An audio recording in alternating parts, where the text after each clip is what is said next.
शिक्षा व्यवस्था को बेहतर बनाने के लिए सरकार ने वित्त रहित शिक्षा व्यवस्था को खत्म किया और जो शिक्षण संस्थान थे उनको वित्तीय अनुदान देने की व्यवस्था की गई, प्रावधान किया गया। लेकिन सवाल ये उठ रहा है कि क्या वाकई शिक्षण संस्थानों को अनुदान मिल पा रहे हैं, क्योंकि कई जगह से शिकायतें भी आ रही हैं।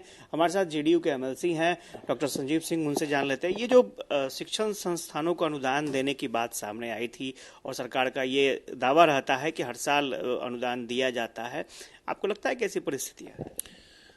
नहीं, देखा जाए जिस समय वर्ष 2008 में आदरणीय मुख्यमंत्री जी ने या उनके नेतृत्व में जो बिहार कैबिनेट ने निर्णय लिया था परीक्षा फल आधारित अनुदान दिया जाएगा, तो ठीक है, उस समय कुछ भी कहीं किन्हीं को नहीं मिल रहा था, चाहे वो माध्यमिक हो या इंटरमीडिएट महाविद्यालय हो या डिग्री महाविद्यालय हो। लेकिन शिक्षकों को और कर्मियों को लगा जो कि अब हमारे दिन बहुरने वाले हैं और उस आधार पर जब परीक्षा फल आधारित अनुदान मिलेगा तो कहीं न कहीं एक सरकार के द्वारा जो किया गया घोषणा है उसके अनुसार हम लोगों को वेतनानुदान मिलेगा। लेकिन आज की हकीकत यही है, आज की सच्चाई यही है जो कि लगभग 6 साल, 7 साल, 5 साल, 4 साल इस तरह से डिग्री का लगभग 7-7 साल का बकाया है, इंटरमीडिएट का लगभग 14-16 से अनावश्यक कारणों से रोक दिया गया है। हम खास करके इंटरमीडिएट जो 599 महाविद्यालय हैं उसके बारे में आपको बताना चाहेंगे। विधान परिषद में हम शिक्षक और स्नातक प्रतिनिधियों द्वारा कई बार यह प्रश्न उठाया गया और शिक्षा मंत्री जी, जो तत्कालीन शिक्षा मंत्री जी थे या अभी भी जो हैं, उनके द्वारा हर वक्त जो विभागीय जवाब मिलता था उसको यहाँ पढ़ दिया जाता था। हम लोगों ने उस मामले में आदरणीय मुख्यमंत्री जी को भी पत्र लिखा, विभाग में शिक्षा मंत्री जी को भी लिखा, सब जगह पत्र लिखा। और आपको आश्चर्य होगा, जो हम लोग कह रहे थे विधान परिषद में या पत्र में, वही आज माननीय पटना उच्च न्यायालय के डिवीजन बेंच ने भी सरकार के द्वारा, विभाग के द्वारा किए गए एलपीए को खारिज कर दिया। और हम लोगों का अभी भी यही हम लोगों की आपत्ति है जो कि आप 1992 में जो नियमावली बनी, जो अधिनियम बना उस समय, उस पर आप 2011-13 की नियमावली आप थोप रहे हैं। तो ये कैसा न्याय है? उस समय की नियमावली से वो संस्था स्थापित हुई थी, उस संस्था में शिक्षक कार्यरत थे, उस समय की सारी नियुक्ति की अर्हता थी, पात्रता थी, योग्यता थी। और आज आप 2011 के नियमावली से उसमें कहीं छात्र की संख्या कम कर दे रहे हैं। अब छात्रों के संख्या के परीक्षा फल के आधार, उत्तीर्णता के आधार पर आप अनुदान की राशि देते हैं, वेतनानुदान देते हैं। और एक तरफ अगर एक सेक्शन में 128 छात्र छात्राएं हैं, उसको घटा करके नई नियमावली में आप 40 कर देते हैं।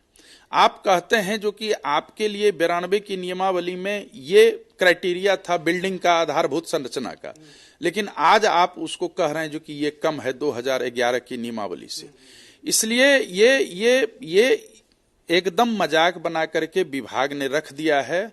और ये हमको लगता है जो कि विभाग फिर 5 साल 7 साल जानबूझ करके पदाधिकारी अटकाते हैं और ऐसे मामले में कई सेवानिवृत्त पदाधिकारी भी लगे हुए हैं, अपनी कुत्सित मानसिकता का परिचय दे रहे हैं और उनके झांसे में बड़े बड़े पदाधिकारी आते हैं और असहज निर्णय लेते हैं जो कहीं से भी अनुकूल नहीं है। फैसला तो कुछ सोच समझ के ही लिया जाता होगा ना। सरकार अगर फैसला ले रही है तो कुछ सोच समझ के ले रही होगी। निश्चित रूप से सोच समझ में अगर नकारात्मकता का भाव होगा तो फिर वो फैसला कहां से सही होगा।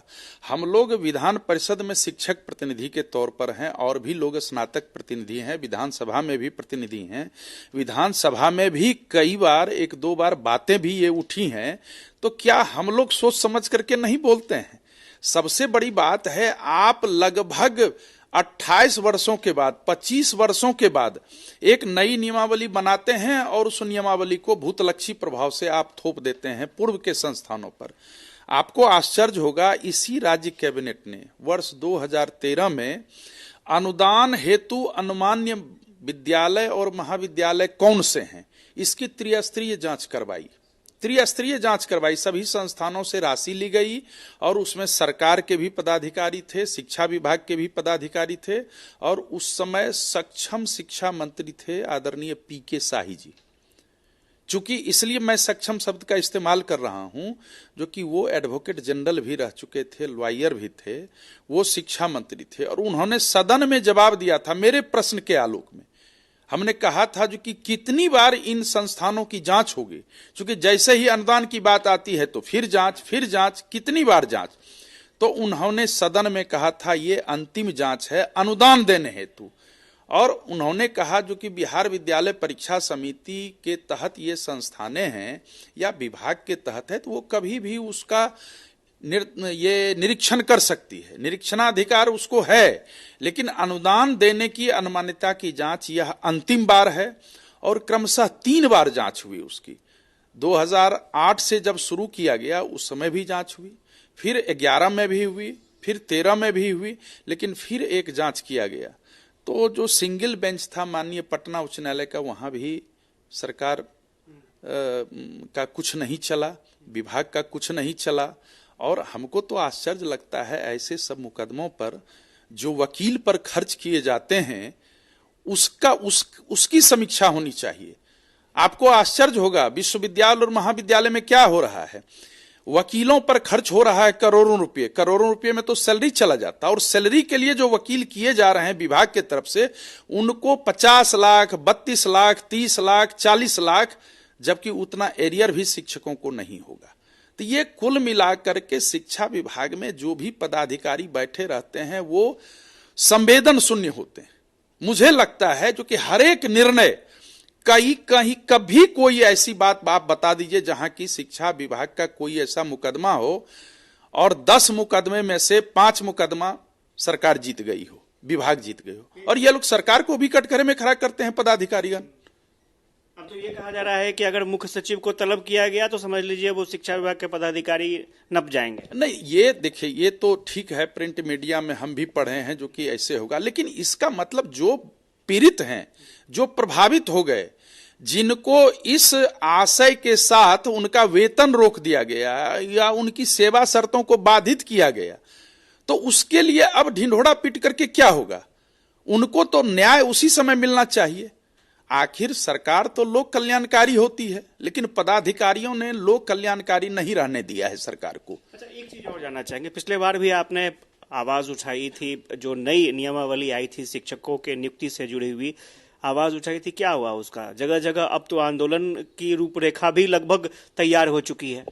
मुझे लगता है देखिए इस मामले में बृहत आंदोलन होगा, चूंकि रोज हमसे कई शिक्षकों की और शिक्षक संगठनों की बातें हो रही हैं। एक चीज बहुत ही आश्चर्य लगता है, आप देखेंगे 1980 में टेक ओवर हुआ, सीधे सीधे राज्यकर्मी हो गए। आपको मैंने उस दिन भी बताया था जो कि लायबिलिटीज होता है, संपत्ति और परिसंपत्ति होती है, जवाबदेही होती है। आपने उसके बाद जो भी नियुक्तियां हुई, यहां तक कि माननीय सर्वोच्च न्यायालय और माननीय उच्च न्यायालय के न्यायाधीश के आलोक में भी नियुक्तियां हुई, उस समय आपने कोई परीक्षा नहीं लिया, आपने नियुक्त किया। आपने विद्यालय सेवा बोर्ड बनाया था, वहां भी नहीं लिया। आपने एक बार असिस्टेंट प्रोफेसर के लिए एक परीक्षा आयोजित किया था, उसको भी आपने खत्म किया।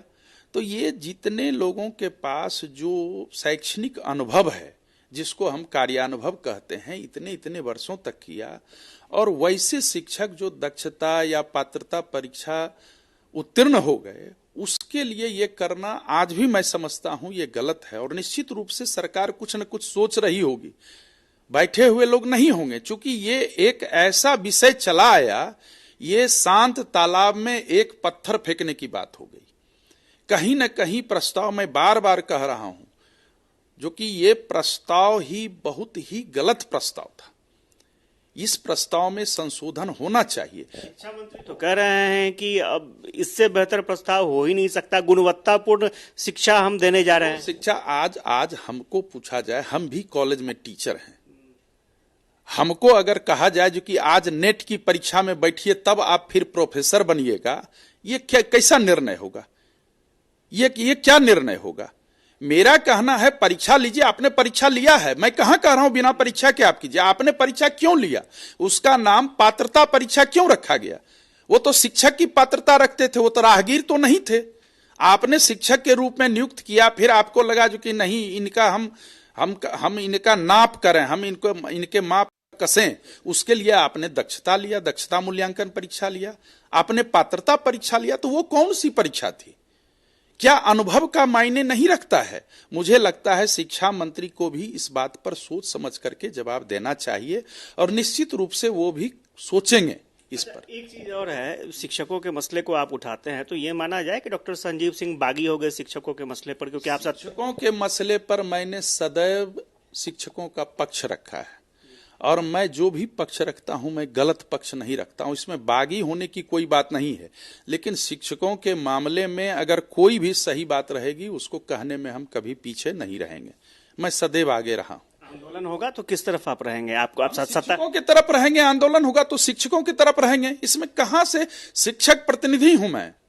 कोई भी अगर आज जनप्रतिनिधि होते हैं या शिक्षक प्रतिनिधि होते हैं या स्नातक प्रतिनिधि, तो यह लोकतांत्रिक आस्था और लोकतांत्रिक दायित्व है जो कि हम अपने मतदाताओं के प्रति सचेष्ट रहें, उनके हक के लिए, उनके हकूक के लिए, उनके जो वास्तविक जो संघर्ष है, उनकी वास्तविक जो मांगे हैं, उनकी जो जायज मांगे हैं, उनके लिए हम उनके साथ खड़े रहें और उसके लिए खड़े रहें। आप देख लीजिए, अभी आप पूछ रहे थे अनुदान वाला, अब देख लीजिए, आप इसको गौर करके आप भी समझिएगा, कोई भी समझेगा, लेमैन भी समझेगा।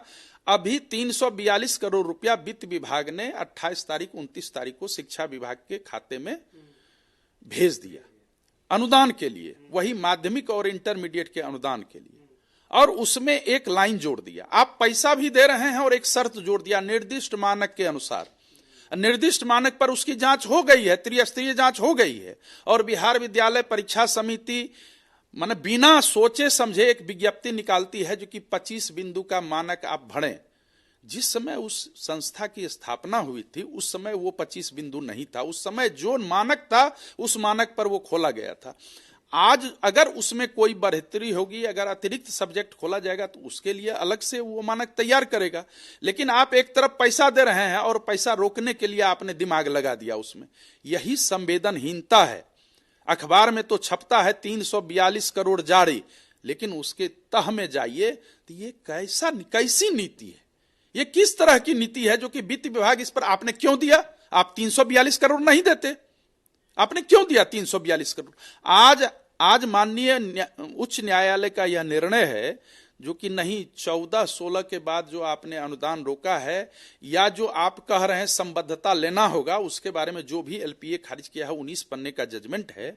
लेकिन वही चीज हम लोग आज तक कहते रहे थे, आज 3 साल से लगातार 3-4 साल से हम लोग कहते आ रहे हैं, लेकिन किन्हीं ने भी, ना मंत्री महोदय ने ना पदाधिकारी महोदय ने इस पर ध्यान नहीं दिया। और आज अगर कोर्ट कहेगी, अब समझा जाए जो कि कितना खर्च हुआ होगा, जो एडवोकेसी कर रहे होंगे इस मामले में, वो तो कोई उधार और मंगनी में तो नहीं करेंगे, वो तो अपना फी लेंगे, वो तो अपना शुल्क लेंगे। लेकिन सरकार को क्या मिला, विभाग को क्या मिला? शिक्षक को कुछ नहीं मिला, शिक्षक तो टारगेटेड है। विभाग के पदाधिकारी अगर पैसा रिलीज करते हैं और उसमें शर्त लगा देते हैं, शर्त तो ये हो जो कि किसको मिलना चाहिए वो विधिक रूप से मिले, शर्त ये होना चाहिए। संस्था संबद्धता संस्था को दी जाती है, शिक्षक और कर्मी को नहीं दी जाती। लेकिन ये लोग शिक्षक और कर्मी का अनुदान फंसा दिए। बार बार मैं यही कह रहा हूं, संबद्धता तो भवन को मिलेगा, उस संस्था को मिलेगा, लेकिन आप संबद्धता के नाम पर अनुदान रोक दिए और अनुदान देने की प्रक्रिया को इतना ये कर रहे हैं। इसके लिए मैंने भागलपुर में समीक्षा यात्रा में आदरणीय मुख्यमंत्री जी से मांग भी किया था जो कि आपकी राजनीतिक इच्छा शक्ति से वेतनानुदान का पटाक्षेप हो सकता है। जितना अनुदान आप दे रहे हैं और जो संस्थानों का आंतरिक स्रोत है, अगर दोनों को मिला दिया जाए और एक वेतनमान तय कर दिया जाए, कोई भी वेतनमान तय कर दिया जाए, आप वेतनमान तय कर दें और सभी को महीने महीने वेतन का स्वाद मिले। और वेतनानुदान की स्थिति यही है, 7 वर्ष 10 वर्ष 5 वर्ष से सबका लंबित है और वो लगातार सेवानिवृत्त हो रहे हैं। तो ये चिंताजनक बात है। तो डॉक्टर संजीव सिंह थे। ये जिस तरह से परेशान है शिक्षकों को लेकर के, वाकई ये अपने आप में चिंता की बात है और स्वाभाविक तौर पर कई तरह के सवाल भी इसके साथ उठ रहे हैं। शिक्षकों की नियुक्ति से जुड़ा मामला हो या फिर शिक्षण संस्थानों को अनुदान देने से जुड़ा मामला हो, स्वाभाविक तौर पर आने वाले समय पर इस मामले पर आंदोलन की भी बात कही जा रही है। देखना दिलचस्प होगा कि सरकार की तरफ से क्या संज्ञान लिया जाता है। कैमरा पर्सन श्याम के साथ आशुतोष चंद्रा, कशिश न्यूज, पटना।